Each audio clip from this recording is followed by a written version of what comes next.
Welcome to the CBS Radio Mystery Theater Archives, the only YouTube channel which has the original classic episodes of the CBS Radio Mystery Theater in order with no ads.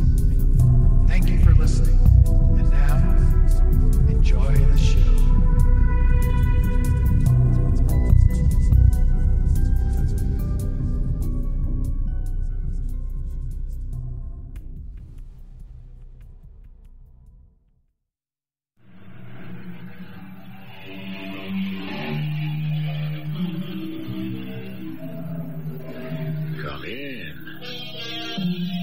Welcome. I'm E.G. Marshall.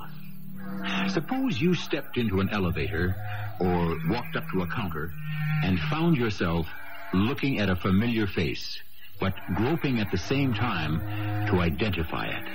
Then, supposing further, that recognition came to you with an icy shock, and you had to absorb the eerie realization that the face you were looking at was your own. Well, suppose we don't just suppose, but we follow the result of what occurred when this actually became reality. Suppose he don't come through. Suppose he's not such a patsy as you think. Then what happens to your share the wealth plan? Not to worry, baby. No matter what happens, this is the one I won't let get away.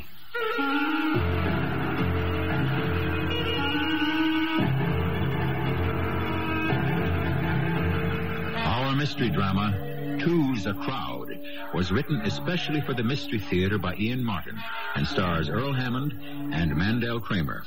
I'll be back shortly with Act One.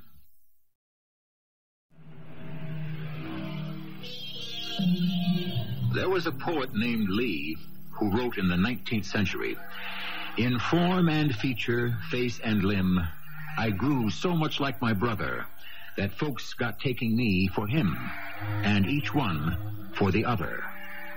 Since the dawn of time, identical twins have never ceased to amaze and intrigue us.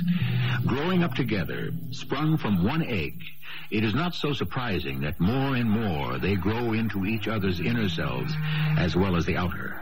But what happens if they are separated at birth, unaware that each of them is duplicated, and they don't find out about each other till they are men and grown? Sorry, drugstore's closed. I don't want a prescription. I just want a pack of cigarettes. Well, we closed at 10. I guess I forgot to lock. Holy cow. Don't get excited, mister. Just do as it... No. Who are you? I'm just... Who the heck are you? I'm Phil Henderson. I own the store. What's your name? Len. Len Brock. You live in Manhattan? No, Brooklyn. You? Oh, no, Manhattan. Right here in this building. I just can't believe it. That knocks me out. How long you lived in New York? 28 years. How long have you been in Brooklyn? The same. Hey, what's your birthday? The 29th of April. Now, don't tell me that you... You got it. The 29th of April. Did you come here looking for me? No, I came here... Let me get a pack of cigarettes. Wait a minute. Let me lock the door before somebody else barges in. You know, it's just pure luck that you found me here. Why, I thought you said you owned the joint. Well, I do. Well, technically my mother does, but the thing is I don't work here, you see. Well, what are you doing in here tonight? Well, the help got fouled up. One guy on vacation, one out sick. And the kid who helps assemble the Sunday papers was supposed to bring his brother to help him out, and neither of them showed. And the pharmacist goes off at 9. So he called me, and I've been breaking my back ever since then. Huh. Well, I'll get you your cigarettes. You want me to give you a hand with the papers? Yeah, that'd be swell. I mean, we gotta talk anyway. Oh, yeah. We gotta talk, all right. Here you go. Here are your cigarettes. Oh, here, I'll pay. No, forget it. They're on the house. Look, I'm the one to pay you if you're going to help. Oh, no, forget it. It's all in the family, like, you know. You see it the way I do, huh? Like looking in a mirror. And it's just gotta be. I mean, I can tell you right now, it's got to be. See, I guess I'm the one that had to be farmed out. I mean, I was adopted. So was I. How about that? Boy, that's kind of a rocker. Why? Well, like the moment I saw you, I figure we gotta be brothers, twins. No way it could be anything else. Mm-hmm. Then when I hear we got the same birthdays and the same age, I figure now I'm gonna meet my real mom and pop. You're gonna take me to meet them. That's what I thought you'd do. You ever know them? My real parents? I mean, our parents? Yeah. No. How about you? I asked about them plenty of times, but my foster parents always claimed they didn't know. Your foster parents? Uh-huh. You still live with them? No. The old man skipped out when I was 15. Arlene, I mean, the one I call Mom, she kicked the bucket about 6, 7 years ago. I heard. You heard? You'd moved out? Moved out. More like she did. Well, it's a long story. Hey, come on. We better start stacking the Sunday paper together. Yeah, we can talk while we're at it. Huh? I have a better idea. Let's get this over with and go somewhere we can really talk. Well, you said you lived in a building. We could go to your place. No. You see, Mother, the lady I call Mother, is very sick. Look, there's a bar right next door. We can go there and talk.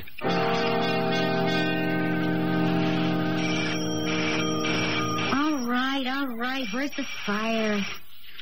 Who is it? It's Ace. Open up. Hold it. What do you want?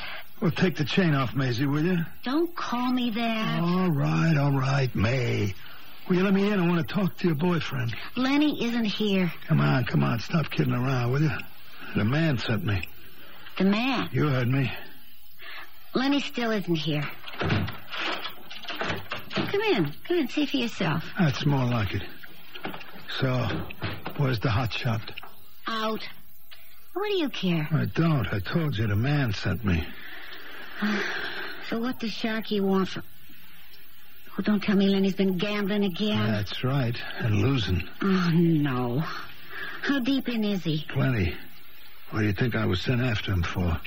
You gonna hurt him? Yeah, just slow up, Maisie. You know that ain't my style. Strong-arm stuff is up the bunny. How long is it going to take you, sister, to learn that the guy is just no good, that he's a deadbeat? Oh, I know that. What do you hang out with him for? Because I love him. Look, Maisie... And I keep thinking one of these times he'll live up to all his promises. I guess I mean hoping. Yeah. And don't call me Maisie. All right, May. Look, for your sake, I can keep Sharky off his back another week. Maybe 2. But if he can't bail himself out, Sharky's gonna lower the boom.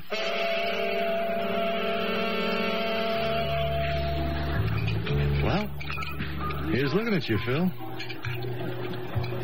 I guess I should have said, here's looking at me. I tell you, Len, I can't believe it yet. You're my twin, all right. Oh, yeah, your own flesh and blood. Hi, brother. That's me. Imagine the two of us living right here in the same city and never even knowing about each other. Tell me about you. Yeah. Well, I just wouldn't know where to start. Well, back at the store, you said something funny. Huh? You said you didn't move out on your mother. Oh, I mean the woman who brought you up. That it was more as though she moved out on you. What'd you mean by that? Well, see, I told you my old man, I mean, her husband took a walk on her, You mean when you were 15? Well, almost 16. He left us flat. We were on the rocks, You had no money, huh? Yeah, we owed everybody. The best Arlene could get was a receptionist job, so I had to drop out of high school to help keep us going, and, I had to go to work. Doing what? Yeah, jobs. Anything I could get to raise some scratch. I didn't mind at first, you see, but her... Well, she changed a lot. And inside a year, the Joes were coming around, and, one morning I woke up to find out she'd walked out on me, too. Walked out on you? Yeah. She said she found this crumb who was willing to make a life for her, but he didn't want me around. So I joined the service, the Navy. I did a hitch, and then I come back with a stake and found out she died. And Oh, hey, come on now. That's enough about me. Well, one more question. What do you do now? Me? Yeah. Oh, I'm in insurance. Oh, come on. Now, let's hear about you, huh? Well, compared to you, Len, I've been lucky.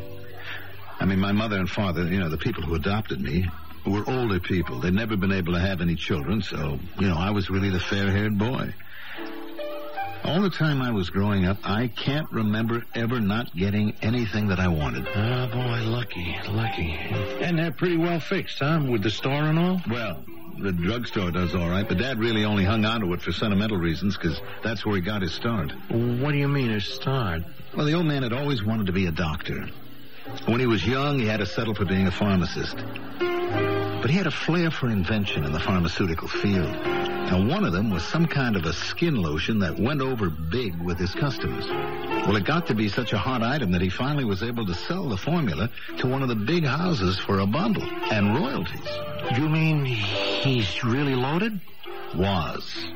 Too bad he had a heart attack and died before he could really enjoy it. But he left you pretty well fixed, huh? Well, all the money went to Mother. I mean, I don't get anything until she dies. I have a roof over my head, and I'm fed, and I get enough money to get by on. Oh, well, the old lady keeps you on an allowance, huh? Well, that's the way my dad set it up.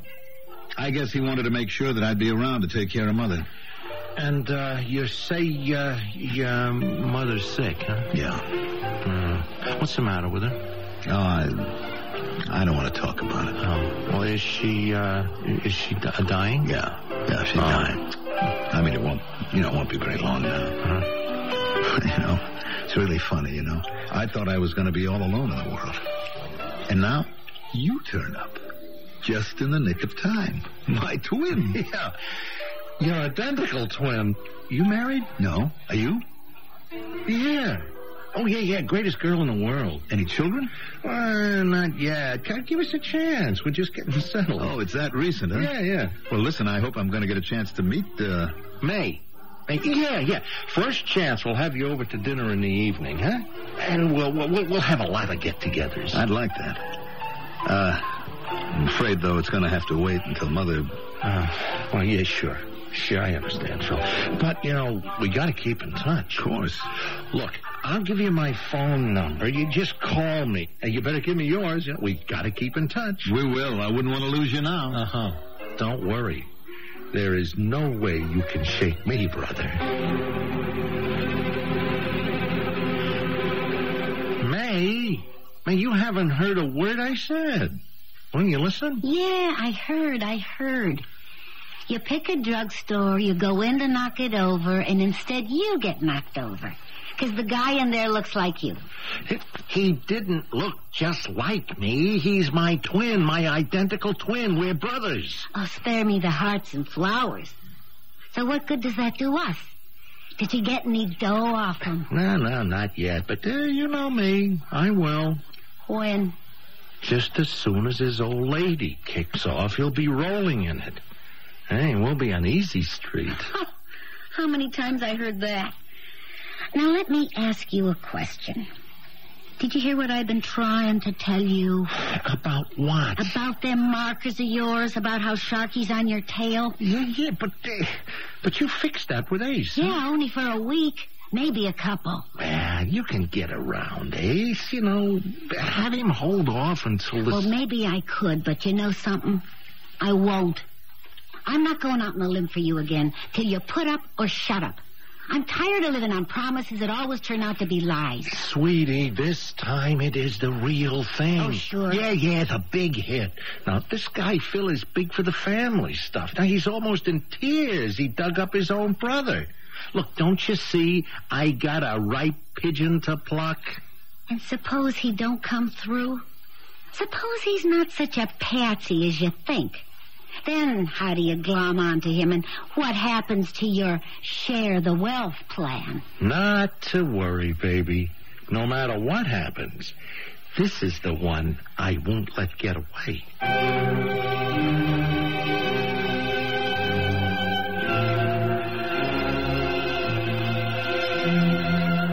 It's seems as if Philip Henderson's joy in his reunion with his brother may not turn out to be as unalloyed as he might have wished. Will Len, bitter and disappointed at the shambles of his own life, be driven to take advantage of his newfound sibling?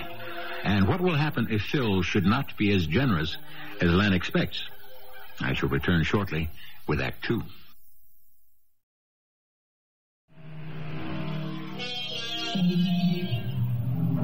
It has always fascinated doctors to have the opportunity to study identical twins who have been brought up, for whatever reason, apart. Their findings? That environmental differences produce little physical effect or changes in mental ability. Educational achievement is affected more, and personality and temperament the most. Now, let us pursue our private study further as we examine Philip, the other twin, on his home grounds. How is she, Dr. Clayton? Well, she seems to have perked up quite a bit these last few days, Phil. You mean she's getting better? No, I didn't say that. Just that she seems to have more energy. You know, these cancers are always unpredictable. I can't honestly hold out any more hope for you in the long run. Cigarette? Oh, you know I don't smoke, Doc. Oh, yes, pardon me. I've forgotten. Do you mind if I do? No, not at all. Doctor? Yes, son? How long do you think she's got? Well, it's hard to say. Sometimes they linger indefinitely, you know. But Henderson and I go back a long way. I'd do anything for that girl. Girl? It's the way I'll always remember her. Well, there's no rest for the weary. I've got to get back to the hospital for afternoon rounds. Thanks for coming in, Dr. Clayton. Does she need anything else? Well, right at the moment, mostly you. Best left for her is to have you with her. I'll let myself out. Go on in, lad. Cheer her up. I'll do anything that's best for her.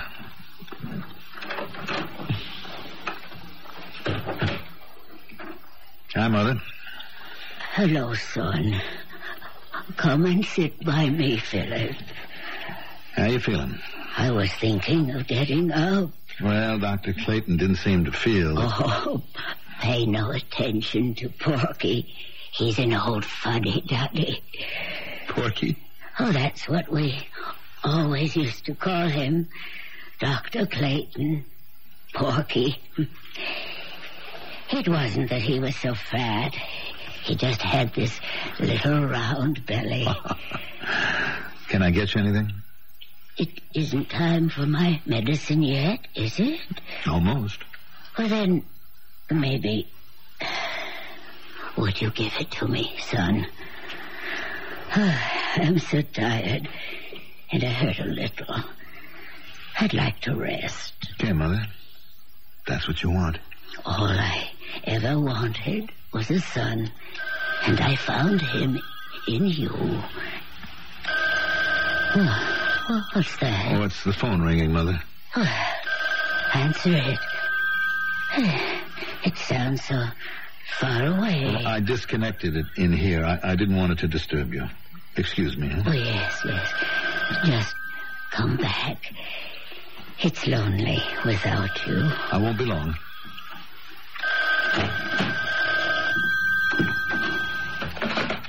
Hello? Phil? Yes, who's this? Oh, Len? Yeah, your brand new brother. I've been sort of hanging around waiting for a call from him. Oh, yeah, I'm sorry, Len. I've been tied up with Mother. Oh, is she any worse? Well, no, it was just that the doctor's been here, and I have to stick around and take care of her. Well, I was hoping we could get together. How about having dinner with May and me tonight? I'd love to, but I really don't think I could make it. Well, how's about if we should drop by this afternoon and pay your mom a visit? You know, kind of cheer her up? Well, I don't really think she's up to it, Len, but... Yeah? What? Well, look, I want to see you, and I want to meet your wife. Why don't you and May meet me at the Birdcage? Huh? You know, the place we had drinks last night. Mother has to rest from, like 12 to 2:30 or so, so why don't you come and be my guest there for lunch? Well, if you say so... I do say so.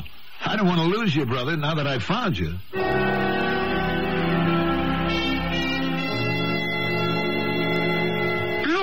I want to go. Oh, come on now, May. This is our whole future. Oh, why'd you have to go and tell him I was your wife? Well, it just came out like that. I guess maybe I wanted him to think I was a solid citizen. Oh, that's a laugh. Well, won't be if we can hit him up for a steak. Well, why should he give you any handouts? Well, he's my brother, ain't he? You say. So, come on. I'll prove it.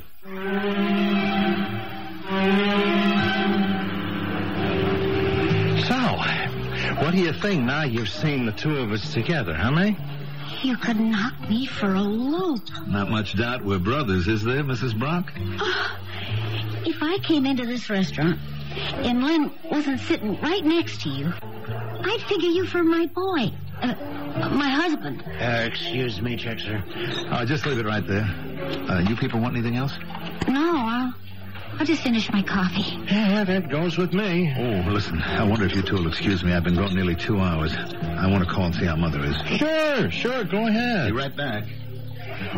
Well, what do you say, May? I gotta eat Crow. He's the spitting image. Like I said. And top drawer all the way. He wears the best. That suit, that tie, and the wristwatch and the name bracelet are solid gold. Oh, he spells real money. And all we gotta do is pry our share of it away, huh? I don't know, Len.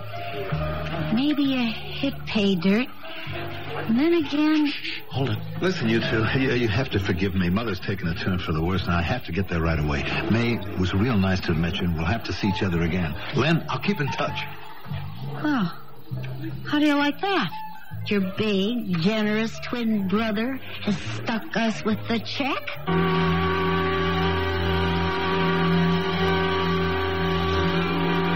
How's the chicken coming, May? Oh, it's under control. I wish I thought you had your pigeon the same. He's coming here for dinner tonight. Now, this is the night I hit him up for good. How's this old lady? He's hanging on. Then where is Phil going to get the dough for you to hit him up for? Look, do me a favor, will you? Let me handle this.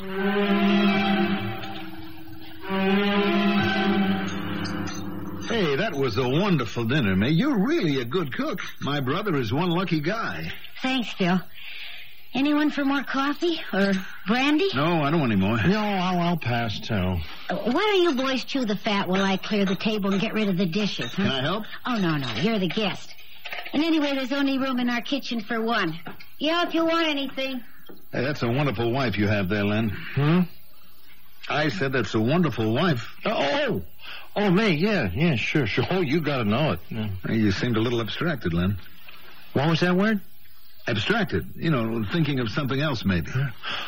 Oh, yeah. Well, you see, I got this deal on my mind. Deal? Yeah, I haven't told you, Phil, but, business is just terrific for me. Now, I'm selling insurance like it just came into style. But what ginches me is I'm not selling it for myself. You know what I mean? No. I'm working for a company. I put out the sweat, and they lick up all the gravy.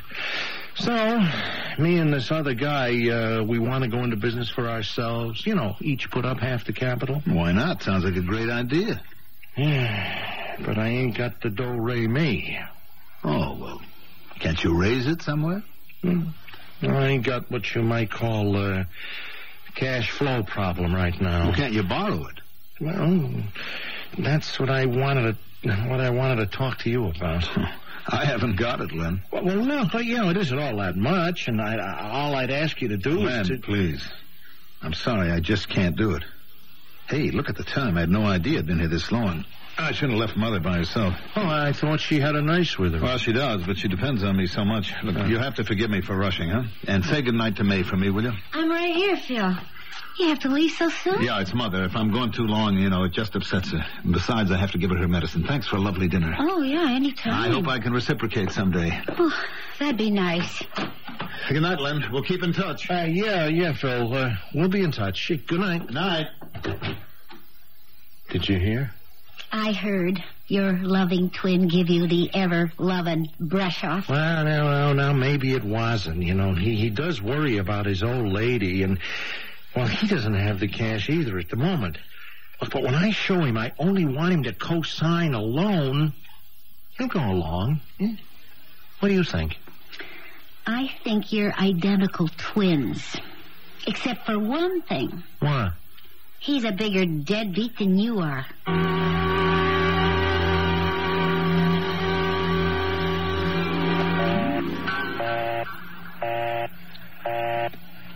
Nuts. No luck?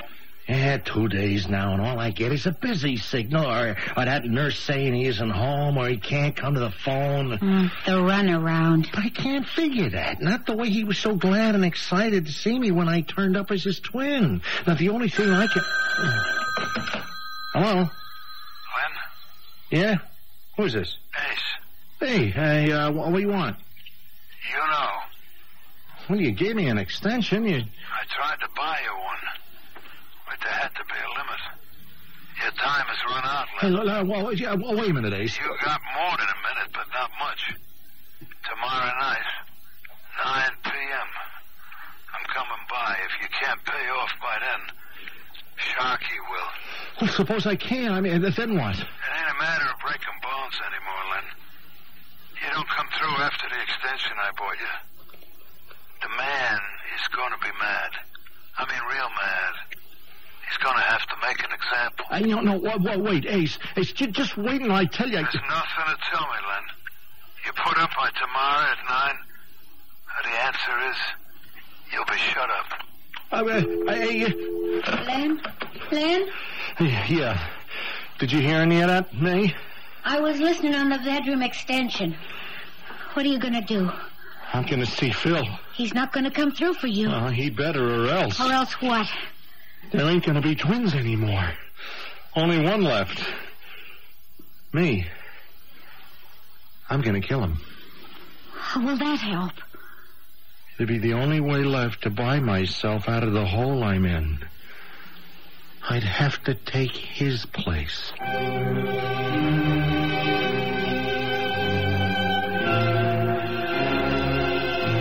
Given a total resemblance, would it really be possible for one person to step into another's shoes? Someone from a totally different background, upbringing, education. Someone who had only the most recent and fragmentary knowledge of the man he hoped to personify. And even if successful at that, how could he dispose of his other self? I shall return shortly with Act 3.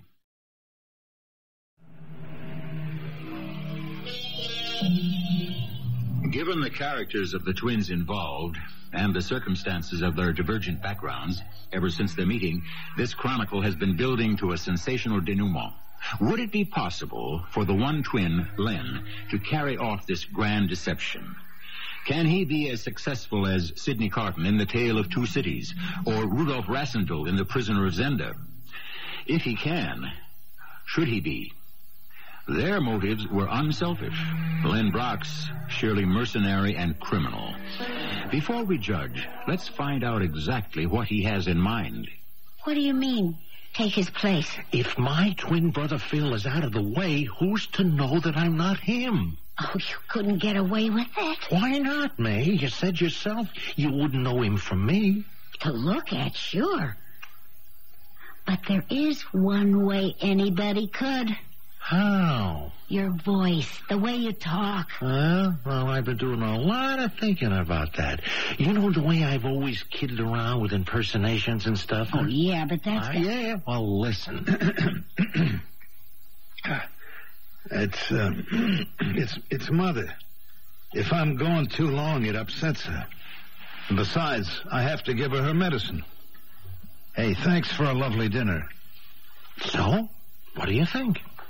Well, there you really sounded like Phil. You could have fooled me, but I don't know about people who know him. Well, look, if I could get away with it with you, well as you know me, I can hack it with anyone. Well, yeah, but Len, kill him? How? Well, I think I know if I have to. I'm hoping it won't come to that. Look, I got one more angle left. What? Well, like I said, see, I'm going into New York to see Phil. Now, you give him one last chance to bail me out. If he won't, Well, what the heck? It's his neck or mine. And I ain't going to be the one to end up with it in a sling.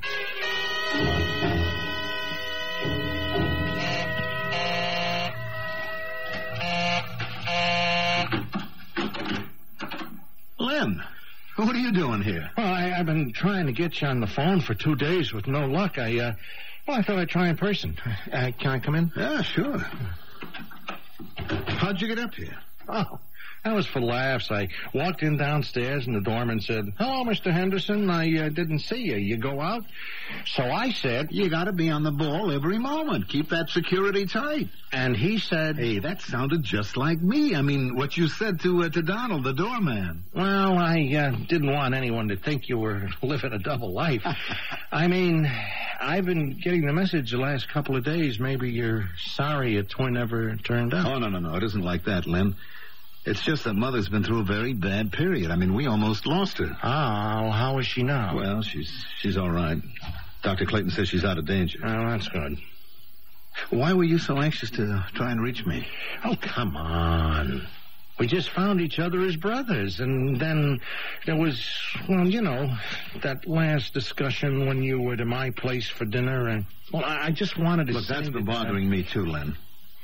So just let me try to apologize. I mean, even if I wanted to help you out financially, I can't until I come into my own money. Okay, I can see that. But more than that, I didn't want our relationship to start out on a financial basis. I mean... Oh, no, I know what you mean, Phil. No, I don't think you do. See, you think I've had the best of our being adopted. Well, maybe you're right. But there's one thing that you don't understand. My foster parents, my mother and dad, were too old ever to have had a kid.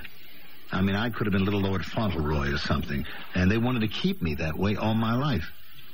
Ever since I was 18, I've been waiting to get hold of some of the money that was coming my way, and instead I've been kept on a leash like a pet poodle.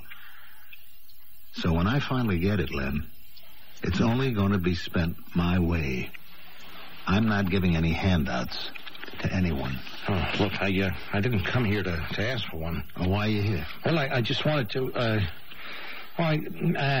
May was kind of upset the other night that you ran out. She blamed it on me, that I hit you up for a loan. I said you wouldn't hold it against me, but then when I couldn't reach you... I told you, Mother's been very sick. I didn't have time for anyone but her. Oh, I see, but she's better now. Well, she's in a remission period. You know, it's like a pendulum. You know, it's back and forth, and one of these times it's going to swing too far. Well, have you anyone to take care of her? Got nurses around the clock now. Well, then you ought to take a little time off. You know, you need to rest yourself. Well, it has been quite a strain. Yeah. Well, why don't you come tomorrow night and have dinner with us? May asked me to ask you. No, I don't know. Look, you could eat and run. This time I won't give you any reason to, and we'll understand. I appreciate that, Len. Yeah, we're brothers, you know. We gotta stick to each other through thick and thin, huh? Right? Right. Yeah. Okay, what time? Say 6:30 to 7. I promise you. You'll be gone by 9.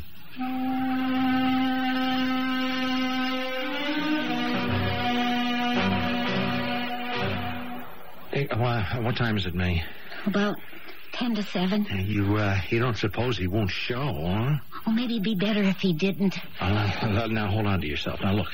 Let's go over it again. No, I can't. Boy, it is so hot. I turned up the heat. That's the plan. Yeah, I know. Now, as soon as he gets here, Oh, that's him now. When? The sooner the better. Don't forget the high five. No, I won't. Okay. Well, here goes nothing. Hi, Phil. Hey, glad to see you could make it. I'm just glad that there are no hard feelings. What? Over money? Oh, that's the least of our problems. Here, let me take your coat. Hello, May. Oh, it's so nice to see you again. Well, I hope you won't think I'm just a freeloader. Come on. Who are you kidding? Whew, it's hot in here. Here, let me take your jacket, too. All right. These landlords in the heat, feast or famine. Yeah. Sit on the couch, Phil. Make yourself at home. May, how about turning on the hi-fi? Okay. This is nice. Nice to have a brother. Yeah, that was my idea for a while. Now I find I can do without him. What? Turn up the hi-fi, May. What are you doing with the gun? There's no room for twins, Philip. Just for one of us. No, you can't. All right, May. All right, turn it down. Did you? There's only one twin left. Now, here, help me get his clothes off and dress him in mine. Oh, Len, Don't pass out on me now. You know what to do when Ace comes? Yeah. Where will you be? I'll be at Phil's apartment from now on, till the old lady dies. And from then on, we will be in clover.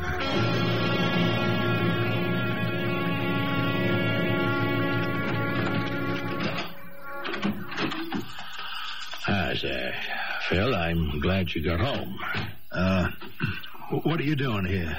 I want you to get a hold of yourself, son. Your mother's had a very violent attack. The nurse called me, and we've got her under sedation now. We're just waiting for the ambulance. Oh, you mean Mother is dying? Well, we've always known it was just a matter of time. You know, as a doctor, I've tried to get you to face that for a long time. Oh, yeah. Yeah, of course, Doctor. I realize it's just so sudden. Yes, it caught me off balance, too. You weren't aware of how rapidly she was deteriorating? No, Doctor, no. Oh, that's strange. On my daily visits, I was constantly surprised at how well she was weathering it. Well, there's no way of ever telling. Every case is individual. Yeah, I suppose it is. Care for a cigarette? No. For once, I don't feel like one. When did you start smoking again? Huh? Just the pressure, I guess. Yes, it gets to all of us, yes. What? Sounds like the ambulance now. Do you want to go with us? Well, maybe I just better trail along by myself. Well, I can't hold out much hope. Brace yourself. It's never an easy time. Death is always the most unwelcome of visitors.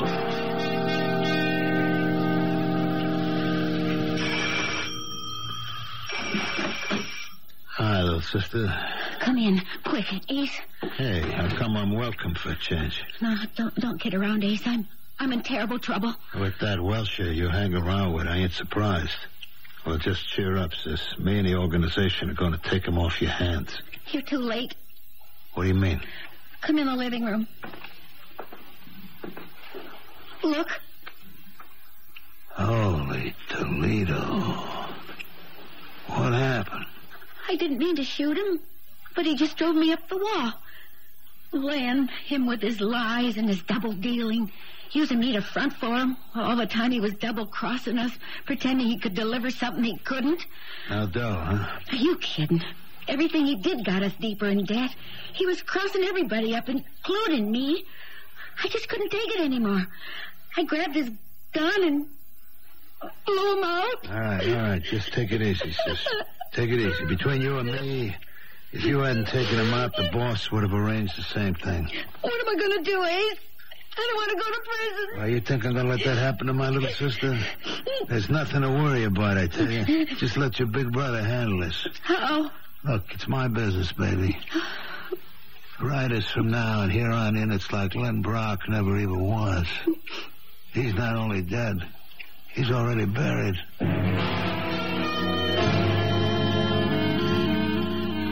Well, that's the way it is, Phil. She's dead? Yes, before we could get her here to the hospital.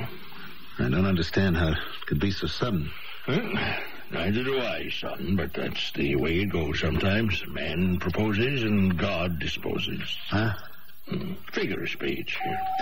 Well, I see you're smoking. Huh? Oh, yeah. Yes, well, I'm sorry to see you've started again. It's a bad habit. You should leave it to us doctors to drive nails in our own coffins. Oh, speaking of that, do you want an autopsy? Well, I'll leave that up to you, Doc. Well, thank you, Phil. If you don't think it's necessary... Well, why would it be? Well, just a matter of form. Whenever so much money is involved, it's a sensible precaution. And it helps to advance the cause of medical science. Well, like I said, you're the doctor.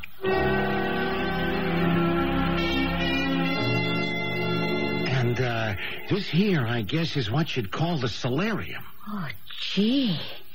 It's also... Oh, so rich. Oh, an 8-room duplex, baby, and it is all ours. You think you can get away with this? What's to stop me?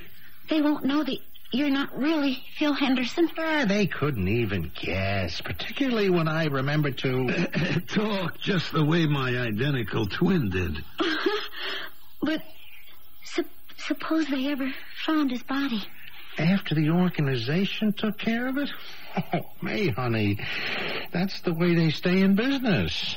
They're the only ones who ever know where the body is buried. But if Ace or any of them ever saw you... Baby, Brooklyn is their territory. They don't move off the turf.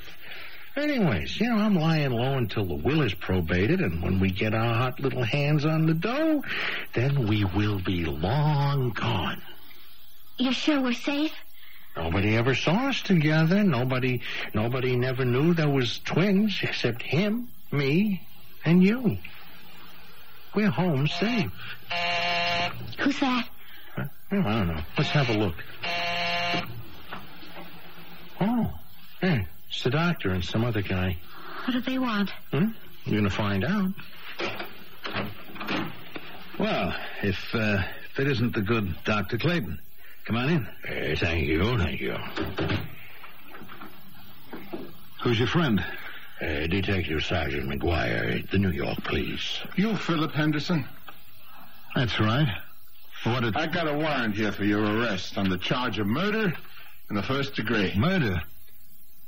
What are you talking about? Well, I should have known it from the first, Phil, but I couldn't believe that you would do such a thing, except you were the only one who could have. Could have what? You made 2 mistakes. First of all, in small doses, arsenic works as a tonic. It helped keep your mother alive. After, when you increased the dosage to kill her, you forgot one thing. The body doesn't throw off arsenic. It builds up. The autopsy proved your mother died of massive arsenic poisoning. Mr. Henderson, I better tell you your rights before you say anything. No. You got it wrong. It's all wrong. I am not Phil Henderson. You certainly weren't acting like him towards the end, smoking, lapses of memory, sometimes not even talking like yourself. But don't you see that? That's why, because I am someone else. I am not Phil Henderson. Come on, Mr. Henderson. No, save it for the judge and the jury. Who are you kidding? Who else could you be?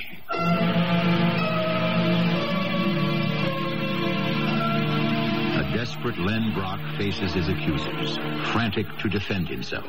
But already, the sick knowledge has sunk to the pit of his stomach that he can't. His twin, his other self, is dead and buried. There is no way to prove that he is Len Brock. By his own action, he has made himself into his other half, Philip Henderson, who murdered his mother. I shall return shortly.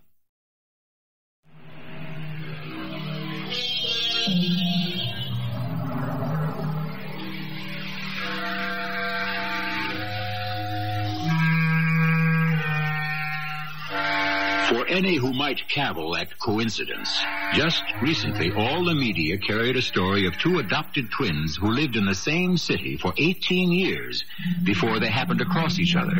Naturally, nothing like our story happened to them, but truth once again was stranger than fiction. In their case, the publicity over their reunion unearthed a 3rd brother, identical to the other 2. There's no way fiction could ever top that. Our cast included Mandel, Kramer, Earl, Hammond, and Evie Juster. The entire production was under the direction of Hyman Brown. I hope you enjoyed this episode of CBS Radio Mystery Theater. If you've enjoyed this and want to hear more, please subscribe to this channel. You can also visit my other YouTube channel by searching Mr. Brian McCarthy in the YouTube search bar. Until then, thanks for listening.